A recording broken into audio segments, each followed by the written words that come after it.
Hoje eu quero discutir como essa guerra vai terminar. Eu não consigo prever quando essa guerra vai terminar, mas quero fazer certas previsões sobre como essa guerra vai terminar, certo? Então, para primeiro entender como a guerra está indo, vamos olhar alguns clipes de vídeo. Tudo bem. Então, esse é o presidente Donald Trump falando sobre a guerra. Acertamos o Catar, Arábia Saudita, Emirados, Bahrein, Kuwait. Ninguém esperava isso, ficamos chocados. E o outro, sabe, eles revidaram, eles poderiam ter cedido. Mas pense nisso, se não estivéssemos por perto, eles tinham tremendo poder. Eles tinham milhares de mísseis, a maioria dos quais nós eliminamos. Tinham milhares de drones. Estavam fabricando drones e mísseis em todo lugar.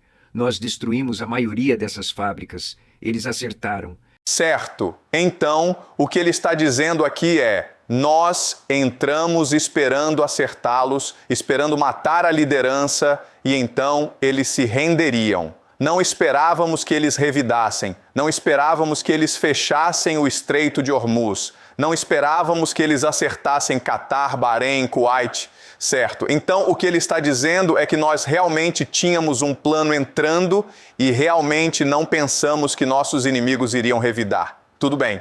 Então, isso é Donald Trump. Agora vamos olhar.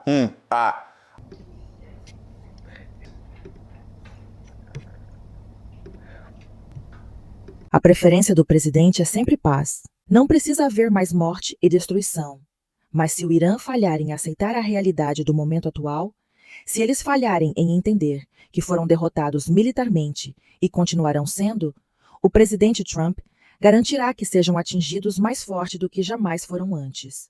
O presidente Trump não blefa e está preparado para desencadear o inferno.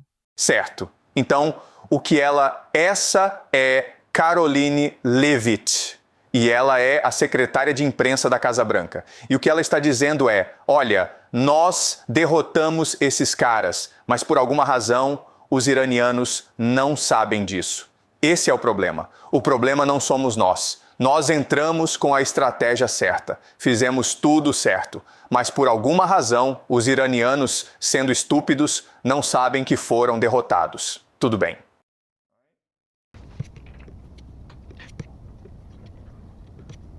Nunca na história, uma força militar moderna. O Irã tinha uma força militar moderna, uma marinha moderna, uma força aérea moderna, defesas aéreas modernas, liderança, bunker massivo. Nunca uma força militar moderna foi tão rápida e historicamente obliterada, derrotada, desde o dia 1, com poder de fogo avassalador. A campanha aérea que conduzimos, que Israel conduziu ao nosso lado, foi uma para os livros de história, verdadeiramente, e é porque temos um presidente dos Estados Unidos que, quando manda seus combatentes para lutar, ele desata suas mãos para realmente ir e destruir o inimigo tão viciosamente quanto possível desde o momento 1. E é por isso que nos vemos como parte dessa negociação também. Nós negociamos, com bombas. Você tem uma escolha enquanto pairamos sobre Teherã, como o presidente falou sobre o seu futuro. O presidente deixou claro que você não terá uma arma nuclear. O Departamento de Guerra concorda. Nosso trabalho é garantir isso. E então, estamos mantendo nossa mão nesse acelerador, pelo tempo, e tão forte quanto necessário para garantir que os interesses dos Estados Unidos da América sejam alcançados. Certo.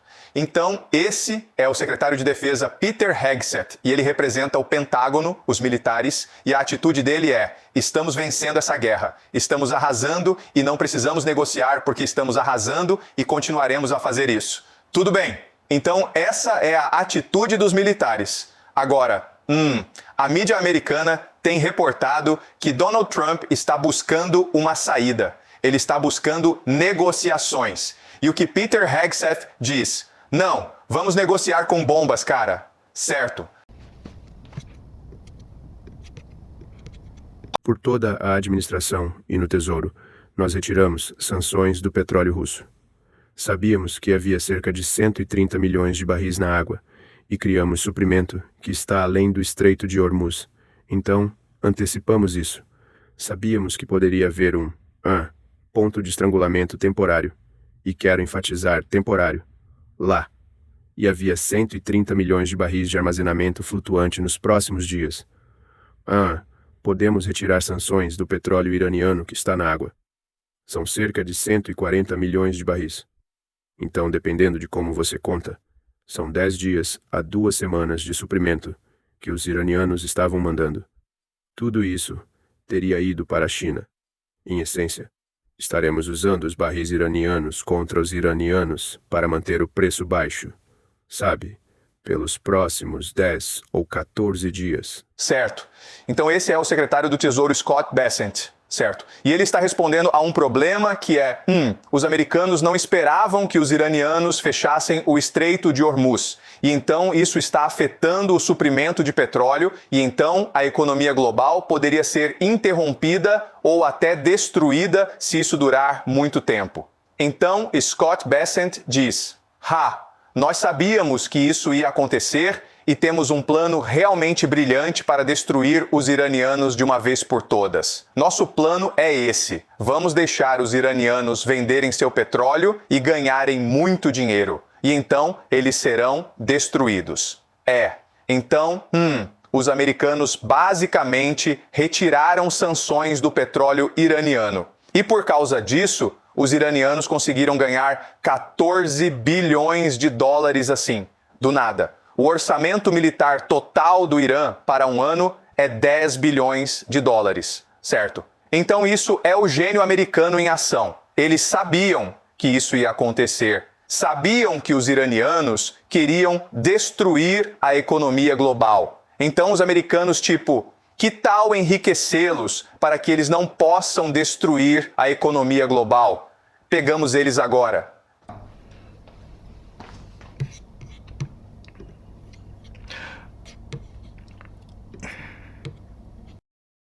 E ainda assim, o Irã permanece uma ameaça ao comércio, uma ameaça ao Estreito de Hormuz. Então eu argumentaria que poderíamos ter anos de, acima de 100, mais perto de 150 dólares o petróleo. O que acontece com a economia global? Se isso acontecer, como vemos isso? Teremos recessão global. Se houver uma cessação da guerra e ainda assim o Irã... Certo, então esse é Larry Fink e ele é o chefe de uma empresa chamada BlackRock, que é a maior gestora de ativos do mundo. Eles controlam trilhões e trilhões de dólares. E o que ele está dizendo? Ele está sendo entrevistado pela BBC. O que ele está dizendo é: não podemos parar essa guerra agora, porque se pararmos essa guerra agora, isso significa que o preço do petróleo vai ficar muito alto por muitos, muitos anos. Os iranianos vão controlar o estreito e, portanto, devemos lutar essa guerra até o fim. O que ele não aborda é, se você não tivesse começado essa guerra em primeiro lugar, você não teria esse problema, porque os iranianos não teriam pretexto para fechar o Estreito de Hormuz e o mundo estaria bem. Mas o que ele está dizendo é não se preocupe com isso, mas o problema é a guerra começou e, portanto, devemos lutar até o fim, certo?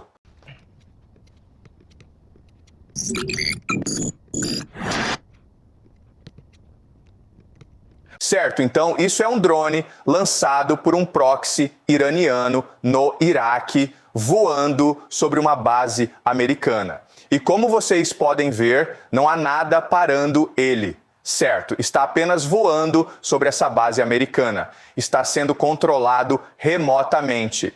Ele localiza 2 helicópteros americanos e destrói um deles. Certo, significando que você tem todas essas bases americanas por todo o Oriente Médio e elas são vulneráveis. Não podem ser protegidas contra drones baratos. Então, da perspectiva americana, essa guerra ou vai falir os americanos ou essa guerra vai ser perdida, certo? Mas é muito difícil lutar essa guerra contra um inimigo determinado.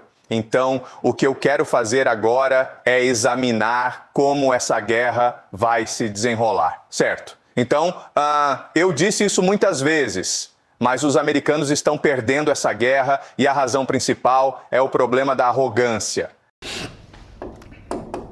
E então eu quero examinar de perto o que isso significa estrategicamente, o que isso significa no campo de batalha. Certo. Então a guerra é lutada em 4 dimensões. Tudo bem. Há a dimensão narrativa, significando opinião global, como a história vai perceber essa guerra. Há a dimensão política, significando como seus aliados percebem essa guerra, como sua base doméstica percebe essa guerra, há a econômica e então há a militar. Se examinarmos essa guerra de perto, os iranianos estão lutando uma guerra muito diferente dos americanos. O que os americanos estão fazendo é basicamente forçando a esfera narrativa, política e econômica a se encaixar na sua estratégia militar. Certo. A estratégia deles é decapitação que força rendição.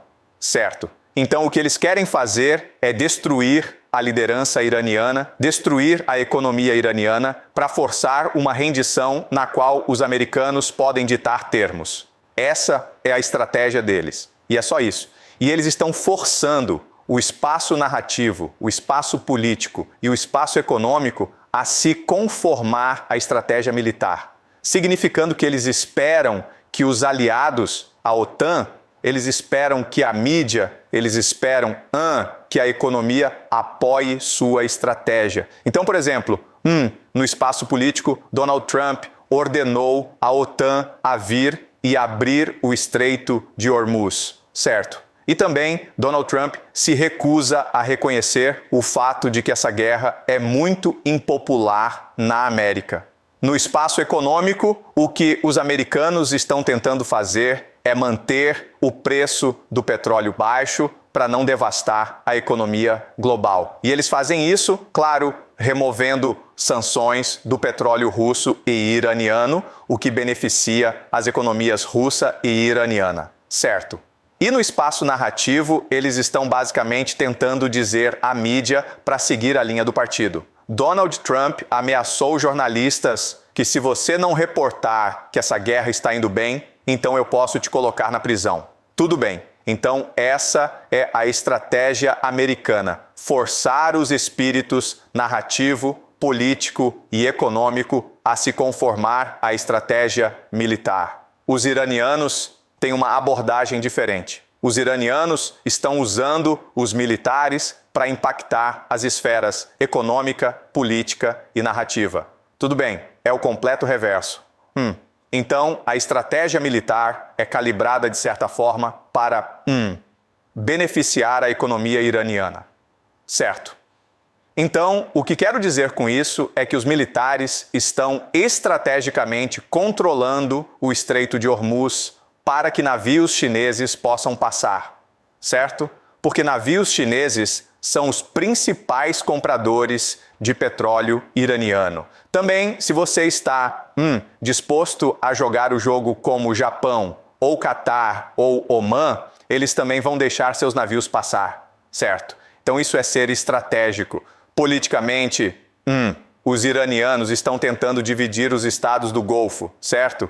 Eles sabem que a Arábia Saudita e Emirados estão comprometidos com mudança de regime no Irã, mas sabem que Catar, Bahrein, não Bahrein, Catar e Omã estão do outro lado, certo? Então, eles estão tentando ganhar o máximo de alavancagem global possível dentro do CCG. E a narrativa, eles estão tentando moldar a opinião global e tentando fazer todos acreditarem que eles estão do lado certo da história. E a maioria das pessoas acredita nisso. Na verdade, você tem muitos americanos que estão torcendo para os iranianos vencerem. Tudo bem. Então, essas são duas estratégias muito diferentes. Tudo bem. Então, vamos falar sobre as vantagens e desvantagens de ambas as estratégias. Certo? Então, da perspectiva americana, o fato de que você tem essa abordagem de fazer o mundo se conformar à sua estratégia militar, basicamente significa que você carece do que chamamos de reflexão, certo? Significando que você não consegue sentar com seus estrategistas e discutir como essa guerra está indo e como fazer mudanças. Mas os iranianos conseguem fazer isso porque os militares têm que se conformar às estratégias econômica, política e narrativa, certo? Segundo é flexibilidade. E o que quero dizer com isso é a estratégia militar. Se não está indo bem para os americanos, eles carecem da capacidade de refletir e fazer mudanças. Então, o que eles fazem é dobrar a aposta, certo? Acelerar o processo de bombardeio no Iraque, mesmo que provavelmente não esteja levando eles a lugar nenhum. Também, muito mais importante, os americanos vão escolher estratégias muito mais autodestrutivas e desesperadas, como mandar tropas terrestres. É possível que até esse fim de semana, tropas terrestres sejam mandadas para o Irã, o que a maioria dos analistas militares acredita ser ou contraproducente ou suicida, certo? Os iranianos, por outro lado, podem adaptar sua estratégia militar às realidades econômicas e políticas, certo? Então, por exemplo, o que eles estão fazendo agora é cobrar pedágios para cruzar o estreito, certo? E a terceira diferença é a ideia de resiliência. Então, em outras palavras, se você faz o mundo e a América se conformarem à sua estratégia militar, eles não vão te apoiar. Isso significa que se você está perdendo tropas e está perdendo equipamento, é muito difícil repor, reabastecer. Enquanto é o completo oposto no Irã, onde porque eles estão ganhando opinião popular, porque sua economia está ficando mais forte nesse processo, porque estão ganhando mais aliados políticos, eles podem realmente contar com mais apoio da população e também podem recrutar combatentes estrangeiros e apoio estrangeiro, simpatia estrangeira pela causa deles, certo? Então, por essas razões, eu acredito que a América está perdendo essa guerra e que no final essa guerra será perdida. Quando isso vai acontecer, não sabemos, porque a América é um império e eles podem arrastar isso por pelo menos 20 anos. Tudo bem, certo? Então, agora que discutimos por que a América provavelmente vai perder essa guerra, eu quero agora mudar nosso foco para discutir como o mundo vai mudar por causa dessa guerra. Como será o fim dessa guerra? E para fazer isso, o que é realmente importante é voltar ao nosso modelo de como o mundo funciona, certo? Então lembrem, na semana passada discutimos a estrutura do mundo e no núcleo está o império, porque o império fornece o músculo, o poder militar para moldar os contornos da realidade, certo? Então, com o império, você tem as finanças, certo? Finanças incluem City de Londres, Wall Street, Banco de Compensações Internacionais e gestores de ativos. E eles são os mestres do jogo, certo? Certo. O império é o músculo, mas as finanças são os que realmente definem o jogo. E então, isso cria a economia global que é baseada no dólar americano, certo? Mas você não pode realmente ter as pessoas acreditando que é assim que o jogo é estruturado, porque então as pessoas não vão querer jogar o jogo. Então, o que você faz é criar uma camada adicional de organizações multilaterais, o que os americanos gostam de chamar de ordem internacional baseada em regras, incluindo a ONU e a OMC, certo? E outras organizações. Mas isso faz as pessoas acreditarem que a forma como o mundo é estruturado é justa, aberta e transparente, e você esconde as finanças e o império atrás de organizações multilaterais, certo?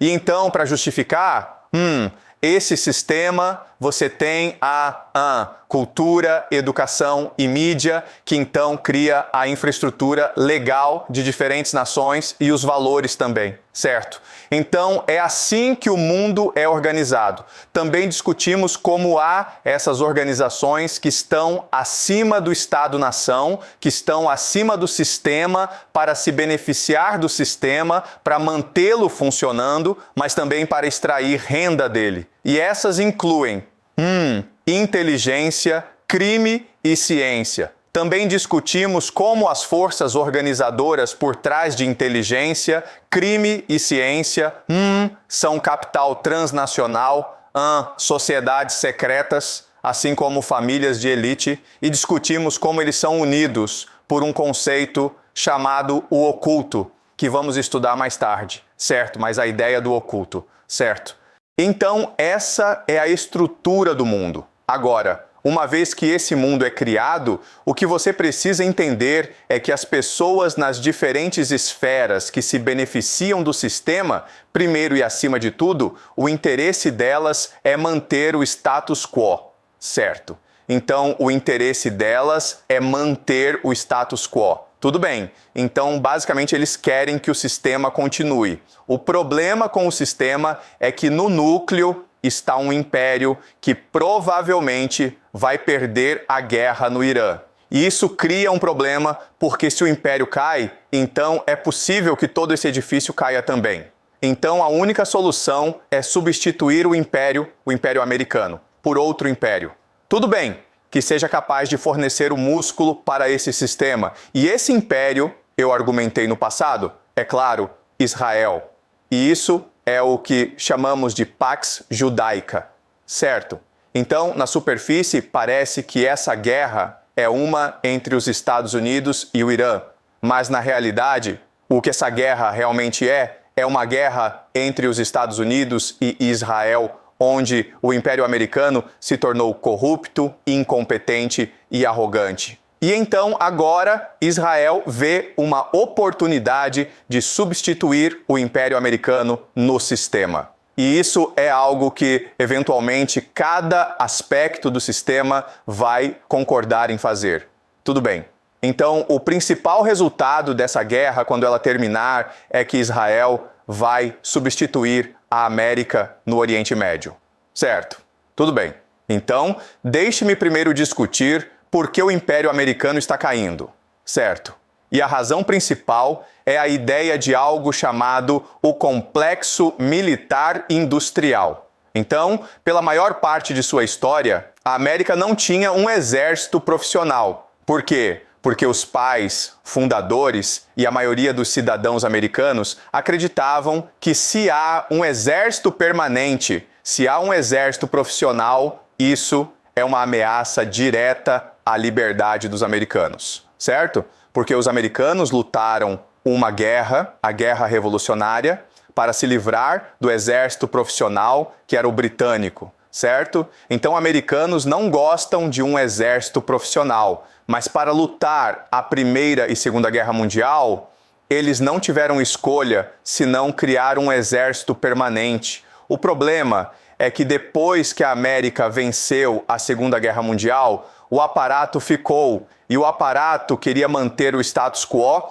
significando que queriam acesso a fundos governamentais ilimitados. Então isso levou à Guerra Fria, e a Guerra Fria era uma justificativa para o CMI, o Complexo Militar Industrial, conseguir o máximo de financiamento governamental possível. E o azul, como vocês podem ver, são gastos governamentais. Certo, podemos entender por que gastaram todo esse dinheiro na Segunda Guerra Mundial, porque estavam lutando uma guerra para salvar a América e salvar o mundo. Mas como vocês podem ver, mesmo que tenha caído drasticamente no fim da guerra, começando com a Guerra Fria, vocês têm essa alta, certo? E então vocês têm a Guerra do Vietnã. E então, depois que a América venceu a Guerra Fria, vocês viram essa alta massiva. Isso é algo chamado a Guerra ao Terror.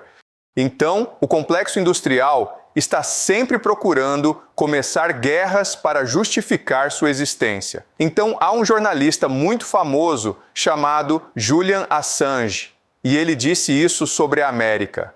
O ponto não é ter guerras bem-sucedidas. O ponto não é vencer guerras. O ponto é ter guerras intermináveis que permitem ao complexo militar industrial transferir dinheiro do contribuinte americano para uma elite transnacional. Certo?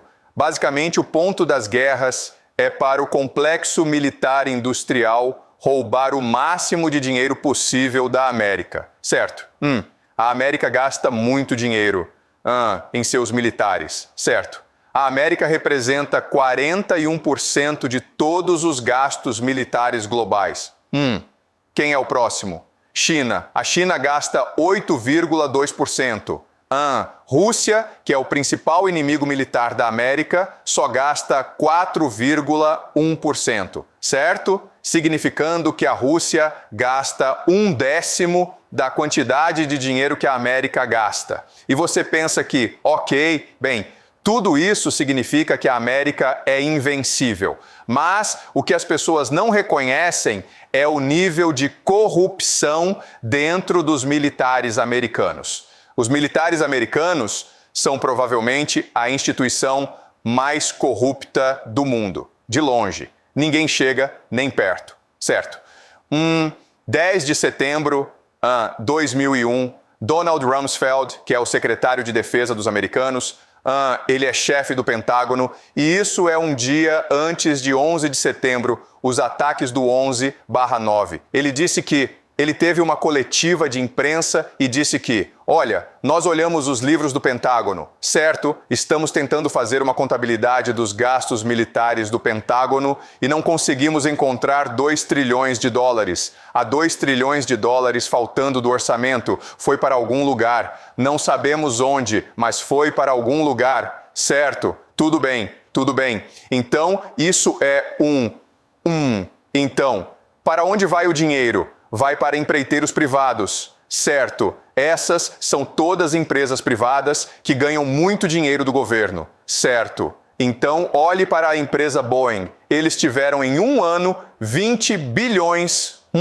do governo. Eles conseguiram 20 bilhões de dólares em contratos do governo, certo? Para fazer isso, tiveram que mandar 16 milhões de dólares para fazer lobby no Congresso através de propagandas, através de campanhas políticas. E então eles subornaram. Isso é um suborno para políticos. Eles gastaram 2 milhões de dólares, certo? Então esse é um negócio muito bom de se estar. Você gasta 2 milhões de dólares para você dá propinas para políticos, então você gasta 16 milhões de dólares em campanhas e então você ganha 20 bilhões de dólares, certo? Isso é extremamente lucrativo. A diferença, claro, está sendo paga pelo contribuinte americano.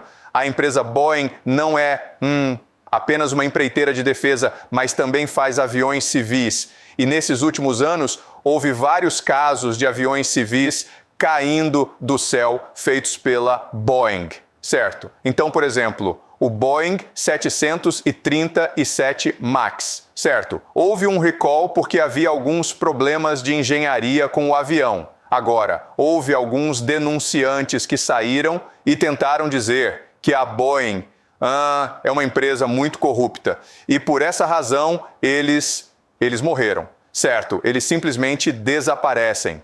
Não sabemos por quê, mas quando estavam prestes a testemunhar contra a Boeing, de alguma forma morreram. Tudo bem.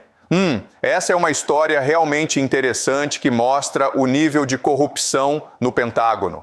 Há essa mulher que é uma empreiteira para o exército e ela roubou 103 milhões de dólares. Certo, isso é muito dinheiro. 103 milhões de dólares. Ela roubou. O exército não sabia. E ela continuou roubando e ninguém parecia se importar no exército. Mas então a Receita Federal, a IRS, Internal Revenue Service, eles reconheceram que ela estava recebendo todo esse dinheiro de algum lugar. Então, investigaram ela e reconheceram. Meu Deus, ela está roubando do exército. Então a Receita Federal contou para o exército. E foi quando o exército reconheceu. Temos um problema, certo? O fato de que o exército não notou que ela estava roubando 103 milhões de dólares diz que, na verdade, roubo nos militares é provavelmente uma coisa muito comum. Tudo bem. Então, no final, o que isso significa é que essa corrupção no Pentágono não é realmente sustentável, certo? Então deixe-me discutir, por que isso é um problema para a América no Irã, certo? Então agora a América está enfrentando 3 grandes problemas, com essa guerra no Irã. O primeiro grande problema é a falta de vontade política, significando que essa guerra é muito impopular na América. Apenas 40% da população atualmente apoia essa guerra. E conforme as coisas vão continuando, o apoio provavelmente vai diminuir, certo? Você precisa de vontade política porque precisa que americanos paguem por essa guerra. Trump pediu 200 bilhões de dólares para financiar essa guerra. E também é possível que Trump convoque o alistamento nacional, o que eu acredito que vai acontecer. Certo. Então, se americanos não querem apoiar essa guerra, é muito difícil fazê-los pagar por essa guerra e ir lutar essa guerra. Segundo problema é falta de capacidade de manufatura. Então, em outras palavras, o que isso significa é que se você perde aviões, se você gasta se você usa muitas bombas, você não consegue repor porque não tem as fábricas para produzir esses aviões e bombas rápido o suficiente, certo? E então, se essa guerra se arrastar por muito tempo, então a América simplesmente vai ficar sem bombas. E o terceiro problema para a América é a falta de disposição para sustentar baixas, certo? E o que isso significa é que os militares americanos, têm medo de reportar mortes, baixas, o que é estranho porque em uma guerra soldados morrem. Essa é simplesmente a realidade da guerra. Mas o Pentágono tem medo de reportar muitas mortes por causa do medo de reação política, certo? Então esses são 3 grandes problemas para os militares americanos no Irã. Essas são as 3 grandes restrições. Tudo bem. Então os americanos não conseguem realmente resolver esses problemas. A América provavelmente vai perder essa guerra. Nesse caso, isso dá oportunidade para Israel provar para o mundo que deveria ser o império, certo? E ele prova que pode ser o império mostrando que tem vontade política. Não tem a capacidade de manufatura, mas tem mais Mossad, certo? E é muito mais estratégico. A última coisa é que é resiliente, significando que está disposto a aceitar baixas, certo? Então, basicamente, a ideia aqui é: a elite global precisa de um império para fornecer o músculo, mas o império deve provar que pode servir às necessidades da elite global, certo? E então, um império deve provar 3 coisas. Primeiro de tudo, deve provar unidade. Deve provar que tem os recursos e a capacidade. Basicamente, a capacidade, certo? E deve provar determinação, certo? Então, para entender essa ideia, vamos fazer um experimento mental, certo? Vamos dizer que somos capitalistas de risco. Temos bilhões de dólares, temos trilhões de dólares e queremos investir em uma empresa, certo? Então, somos abordados por 2 empresas.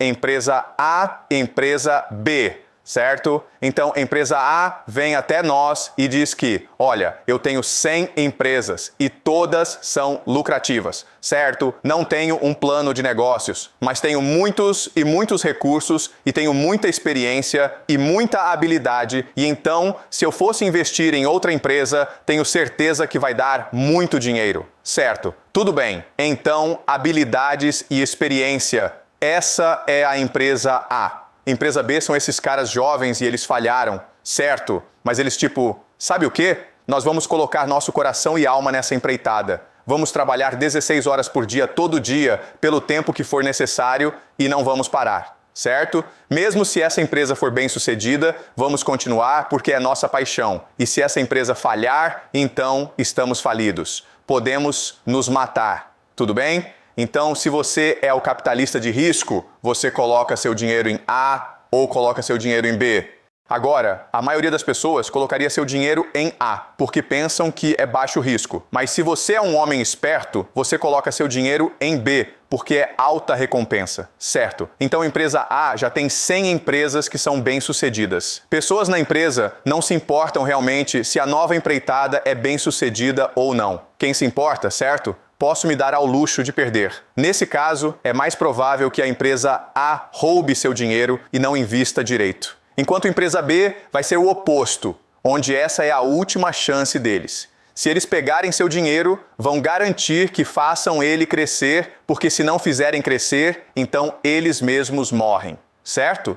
Então, você precisa dessas coisas. Você precisa de unidade, capacidade e determinação. Entendem? E então, o que Israel está fazendo realmente é basicamente fazendo audição para o mundo. Nós estamos prontos para substituir a América.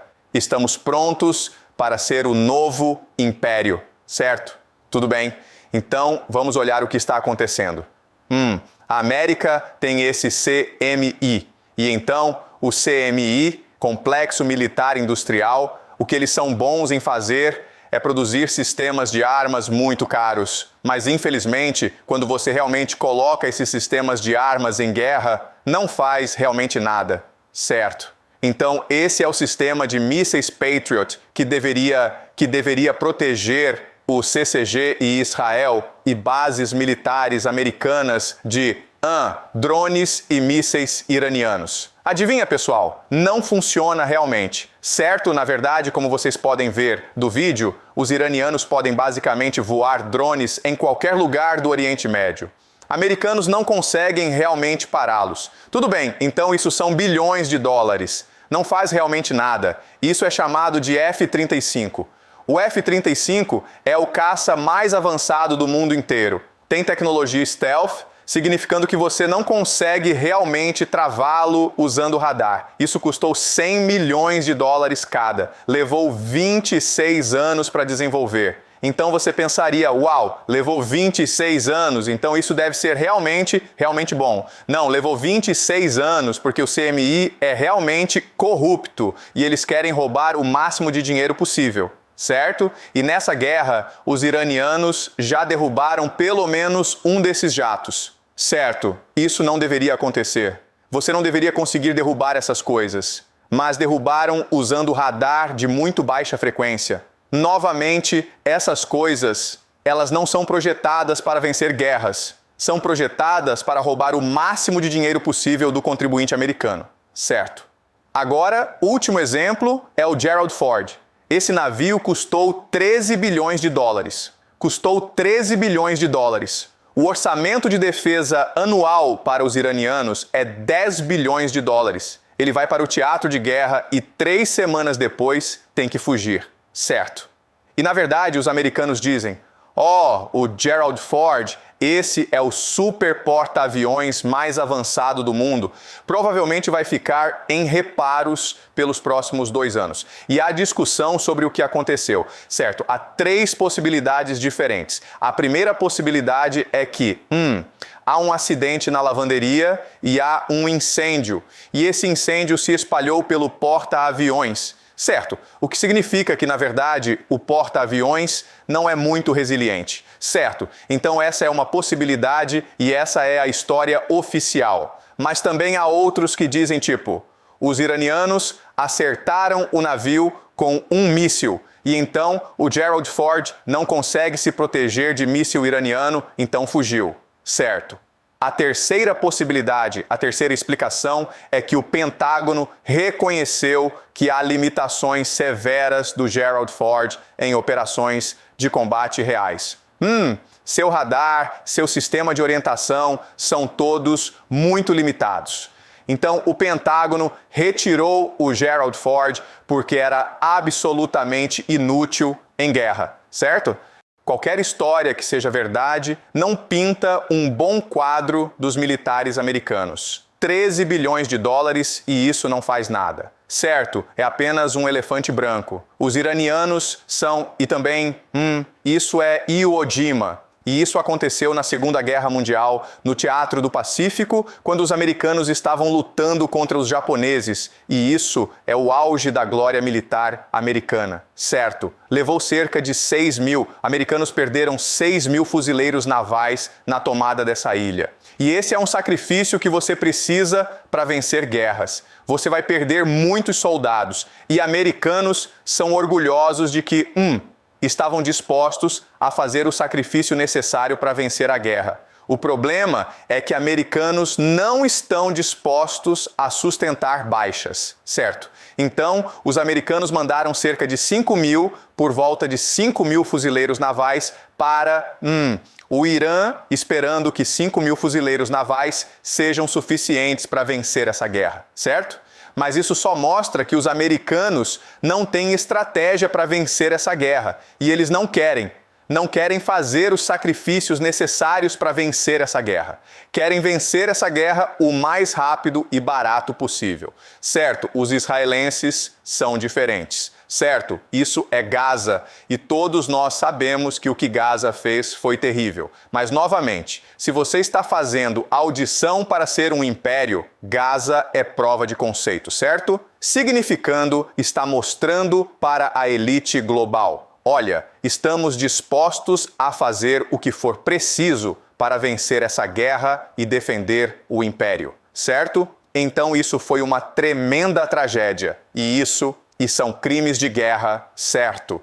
E o mundo inteiro está horrorizado. Mas se você olhar a opinião pública israelense, 82% apoiam expulsar todos os palestinos de Gaza. Certo, 66% acreditam que Amaleque existe hoje. Amaleque é tipo, Israel tem esse grande inimigo que deve derrotar, certo? Então 66% dos israelenses acreditam que essa guerra contra Gaza é uma guerra pela própria existência de Israel. Certo, isso é unidade, isso é determinação. Os americanos não têm isso. A maioria dos americanos se opõe ao que Israel está fazendo em Gaza, mas os próprios israelenses apoiam o que está acontecendo, certo? Então há unidade. Tudo bem. Então, em 2024 houve o famoso ataque dos pagers do Líbano, certo? Significando que os israelenses conseguiram implantar bombas em pagers que foram para membros do Hezbollah e então explodiram, certo? E talvez, de uma perspectiva militar, não tenha conseguido muito, de uma perspectiva mas de uma perspectiva psicológica conseguiu muito, certo? Assustou o Hezbollah pra caramba, fez eles ficarem paranoicos e também fez o mundo respeitar mais Israel. E Israel gastou 275 milhões de dólares para conduzir essa operação que levou décadas para implementar, certo? E você ok, por que está nos dizendo isso? Porque, novamente, Israel está fazendo audição para ser o novo império. Está dizendo para a elite global, olha, não só vamos lutar essa guerra por vocês, não só vamos ser seu músculo, mas vamos fazer barato, cara. Não bilhões de dólares, milhões de dólares. Isso é o ISIS, Estado Islâmico, certo? E isso é considerado uma organização terrorista, esses extremistas sunitas que andam por aí decapitando pessoas. Tudo bem, agora, isso é do New York Times. E o amarelo mostra áreas nas quais eles operam. E como vocês podem ver, é realmente por todo o Oriente Médio. E o vermelho são incidentes de ataques dirigidos pelo ISIS, certo? Agora, algo que é realmente engraçado sobre tudo isso é que o ISIS ataca em todo lugar no Oriente Médio, exceto um país. E esse país é Israel, certo? Realmente engraçado como você tem esses extremistas muçulmanos andando por aí, cometendo todo tipo de atrocidades em todo lugar no Oriente Médio, exceto Israel.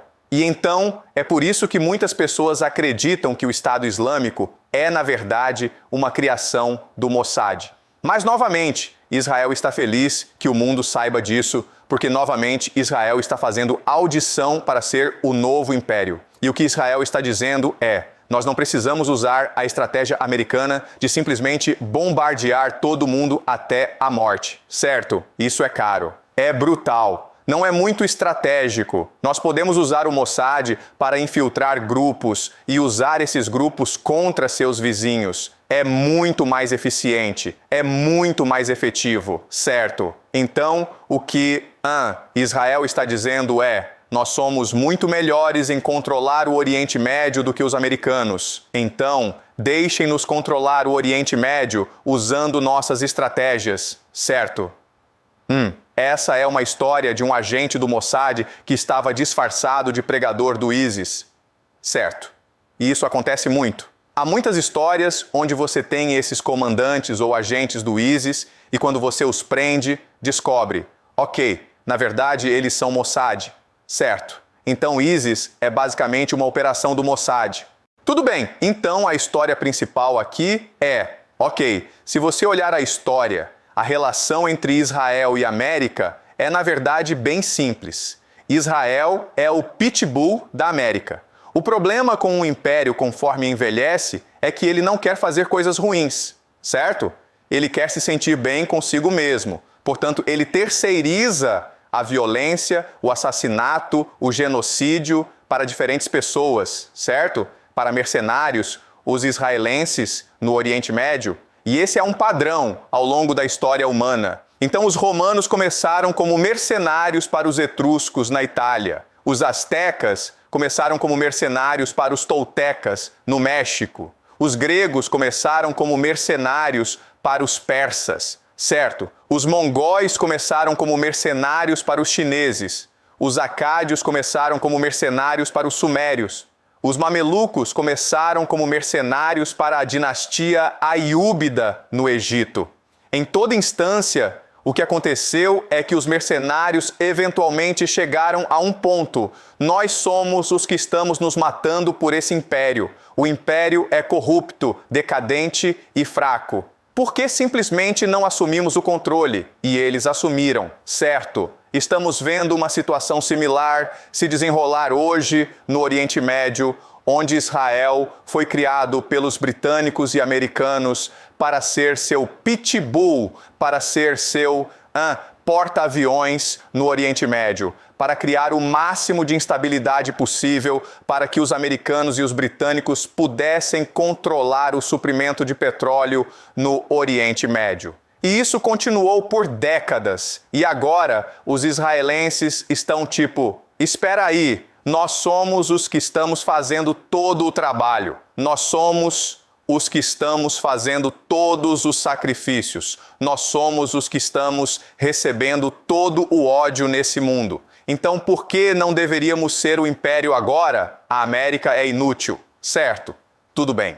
Então, esse é um padrão ao longo da história humana. E então vamos olhar o que isso significa, certo? Então, Israel tem algo chamado o Projeto Grande Israel. E isso é o que extremistas em Israel acreditam. Eles acreditam que Deus na Bíblia prometeu todo o Oriente Médio para o povo judeu, certo? Estendendo-se do Nilo no Egito até o Eufrates no Iraque, certo? E também engloba Arábia Saudita, Jordânia, Líbano, Síria e partes da Turquia também, certo? Agora, algo realmente engraçado sobre esse mapa é isso. Irã, Pérsia, não faz parte do Projeto Grande Israel. Então você se pergunta, espera aí, se o Irã na verdade não faz parte do Projeto Grande Israel, então por que Israel está indo à guerra com o Irã? Bem, a razão é, se eles querem todo esse território, o principal inimigo deles não é a Síria que foi destruída, não é o Iraque que foi destruído, não é a Arábia Saudita, é muito fraca, não é a Jordânia, é muito fraca, não é o Egito, é muito fraco, não é o Líbano, não é muito fraco, certo? O principal inimigo deles é o Império Americano, certo? No Projeto Grande Israel, são os americanos que controlam a terra do Grande Israel, o Oriente Médio. Essas são bases americanas. Então, em outras palavras, você usa essa guerra contra o Irã para destruir o Império Americano. Como? Forçando o Império Americano a ir e invadir o Irã. E quando isso acontecer, a América ficará estendida demais. E então serão forçados a recuar do Oriente Médio, certo?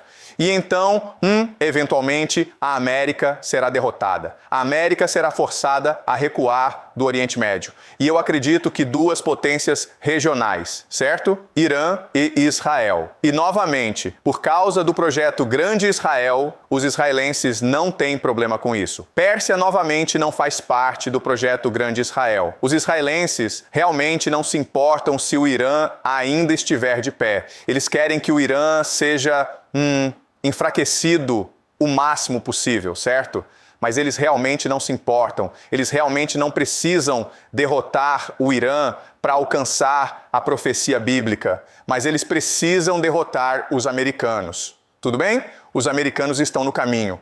Tudo bem. Certo. Então, o que significa o projeto Grande Israel? Bem, significa controle do petróleo mundial. Basicamente 20% do petróleo mundial. Então, esses são os campos de gás. O amarelo são os campos de gás do Oriente Médio. Tudo bem? E o azul são as rotas comerciais. Então vocês podem ver como Israel está bem no centro de toda essa riqueza, certo? Eles têm a logística, têm a tecnologia, faz sentido para eles assumirem o controle de todos esses recursos e então começarem a enviar esses recursos para a Europa, assim como para o leste asiático, China, Coreia do Sul e Japão. Certo, então é assim que a Pax Judaica vai parecer. Vai ser uma rede comercial controlando todos os recursos, do Oriente Médio, e então enviando para o resto do mundo. Tudo bem, então vocês têm data centers, certo? Então Israel tem mais data centers no Oriente Médio e então começa com 36. Emirados tem 34, certo? Então esses 3 lugares estão competindo entre si pela dominância em IA. Por que IA é importante? Porque permite criar um estado de vigilância. Vigilância é o que você precisa para um império, certo? Certo? Você precisa controlar a população. Tudo bem? Agora, o problema com a Arábia Saudita e Emirados é que para eles construírem seus data centers, precisam importar expertise estrangeira. Eles mesmos não têm o capital humano para construir esses data centers e para operar esses data centers. Por outro lado, Israel tem, certo?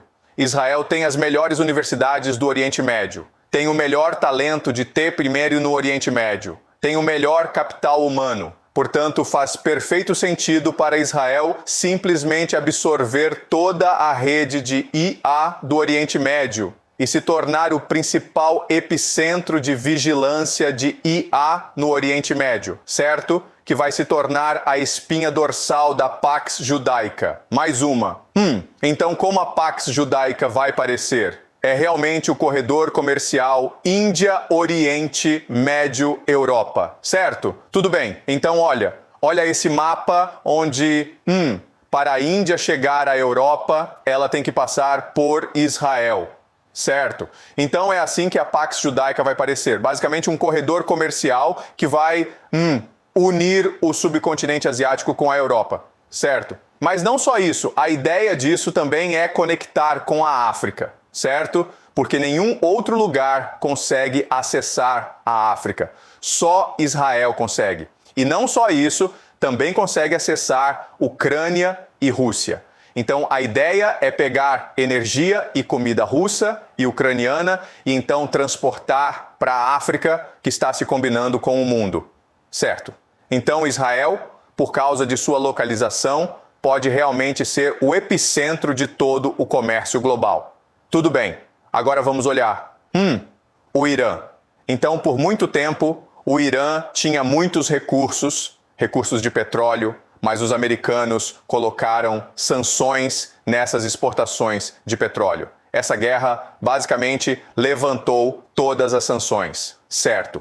Então, a economia iraniana agora consegue exportar seu petróleo para todo o mundo. Então, isso é Trita Parsi, e ele é provavelmente o principal especialista da América em Irã, e ele fala com muita gente, e o que ele está dizendo é basicamente, o Irã agora consegue produzir petróleo, transportar pelo mundo e então, receber dinheiro por isso. Certo. Então a conclusão que ele faz é essa. Trump e a guerra de Israel acabaram entregando ao Irã alívio de sanções de facto.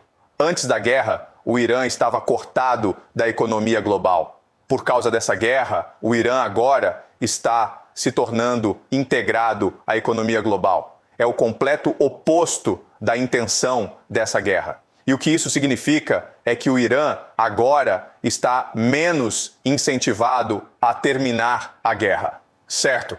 Quanto mais essa guerra continua, mais o Irã se beneficia economicamente.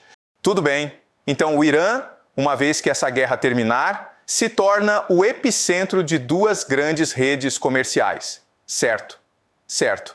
A primeira é algo chamado o Corredor de Transporte Norte-Sul, que liga a Rússia. Certo.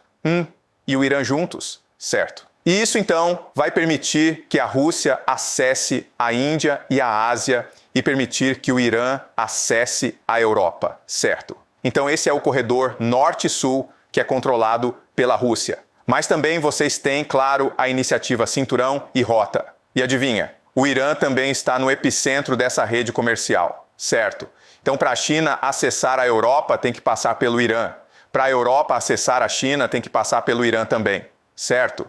Então é assim que o novo mundo vai parecer depois da guerra. Vocês vão ter duas potências regionais, Israel e Irã.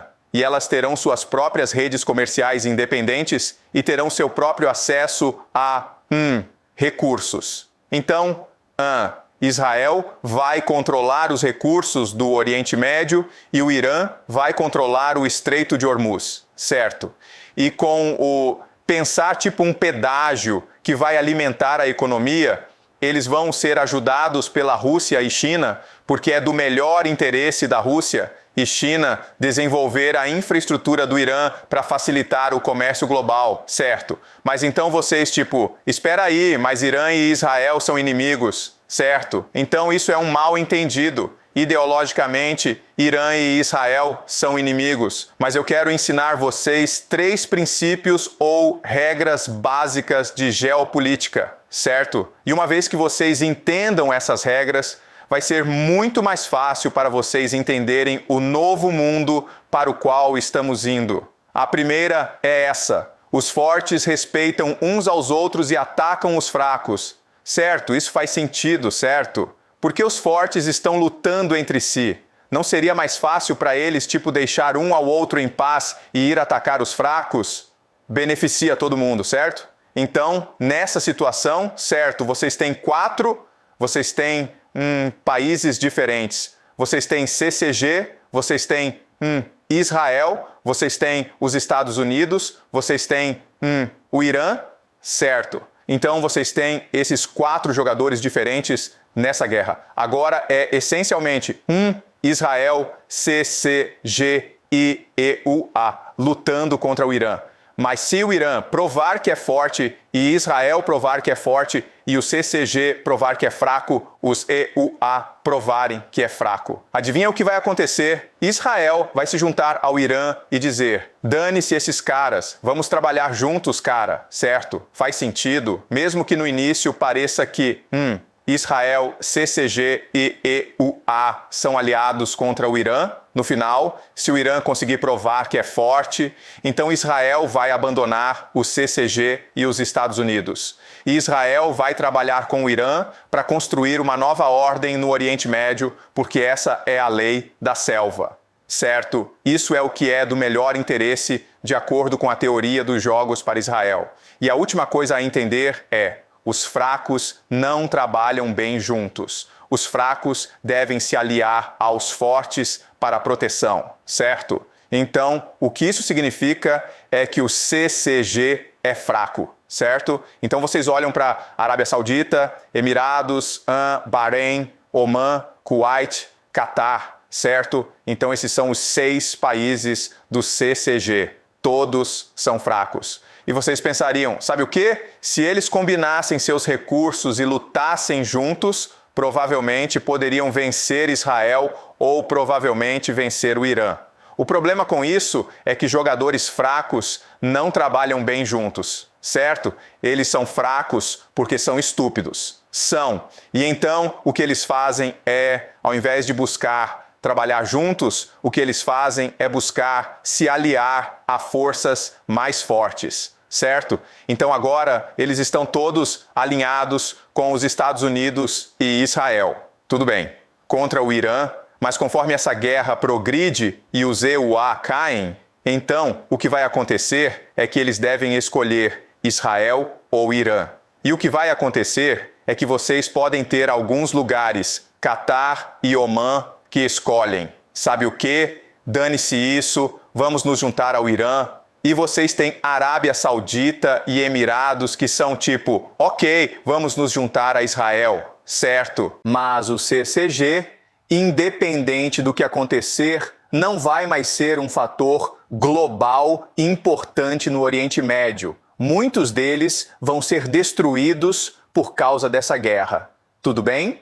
Então, de acordo com a teoria dos jogos, é assim que o mundo deveria parecer depois que a guerra terminar. Mas, novamente, isso é tudo teoria, certo? Essa é uma aula focada em especulação intelectual. É para ser divertido. É para nos tornar mais curiosos sobre o mundo. É para elevar nossas habilidades de pensamento crítico. Isso não é para ser profecia, certo? Não estou dizendo que isso deve acontecer. Estou dizendo que isso pode acontecer por essas razões. E se acontecer porque acontecer, então isso nos fornece uma boa estrutura para entender melhor nosso raciocínio, certo?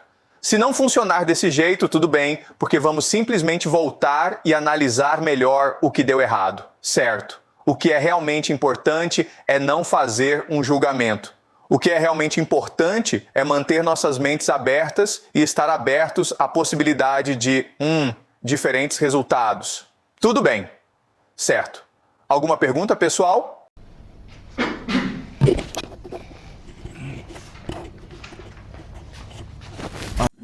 Se Israel realmente, derrotou a América, o que vai... Não.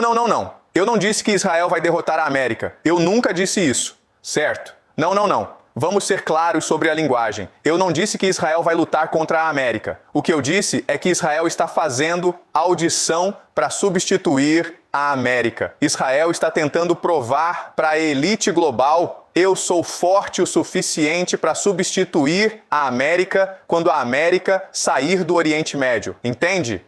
Certo? O que Israel vai... Israel vai tentar provar que é mais forte que a América, e estou curioso, qual o próximo passo que Israel vai dar se, está tentando mostrar que é forte? Certo. Tudo bem. Então, olha, Israel não precisa fazer nada diferente. Israel está determinado a vencer essa guerra, certo? É só isso que precisa fazer. Israel está determinado a vencer essa guerra e os Estados Unidos não estão determinados a vencer essa guerra. Os EUA nem sabem o que estão fazendo, certo? Tudo bem. Então, o que é importante? Certo. O que é realmente importante é voltar para a nossa análise de... Desculpa, ainda não. Certo? Vamos voltar para a nossa análise. Certo, lembrem, vocês precisam de um império. Certo? E vocês têm as finanças, os mestres do jogo, e então vocês têm, a economia global. Certo? Tudo bem para esses diferentes jogadores. E, novamente, há uma ideia realmente importante para entender. Todos esses jogadores estão interessados em manter o status quo. Eventualmente, conforme essa guerra progride, eles vão reconhecer que a América é, na verdade, um problema. O Império Americano não é uma coisa boa, não é um benefício para nós, é um problema para nós. E então, precisamos substituir o Império Americano, certo? E quem é a única alternativa? Israel. Então, precisamos fazer a transição da América para Israel se quisermos manter o sistema. Então eles reconhecem que, ok, o problema é que a América não vai embora. Impérios não entregam poder voluntariamente. E então precisamos criar uma situação na qual a América é forçada a sair do Oriente Médio. Agora, o Irã não pode derrotar a América no campo de batalha. A América pode arrastar isso por pelo menos 20 anos. Mas nós não queremos esperar 20 anos porque vamos perder muito dinheiro no processo e não há sentido em esperar 20 anos. Então, precisamos forçar a América a sair do Oriente Médio. Então, se nós não conseguimos, se o Irã não consegue derrotar a América no campo de batalha, o que precisamos fazer é causar a implosão da América. precisamos causar um colapso na América. E como você faz isso? A economia. Se eu quebrar o mercado de ações, se eu fizer o petróleo subir muito, se eu causar descontentamento na América, isso vai causar uma guerra civil na América. Então, os militares americanos não têm escolha senão recuar de volta para a América, certo? E então Israel naturalmente vai assumir da América. E isso é algo que vamos discutir na próxima aula, certo? A estratégia para como destruir o Império Americano e substituí-lo por Israel. Certo? Certo. Faz sentido? Certo. Mais alguma pergunta, pessoal? Certo, ótimo. Então vejo vocês semana que vem.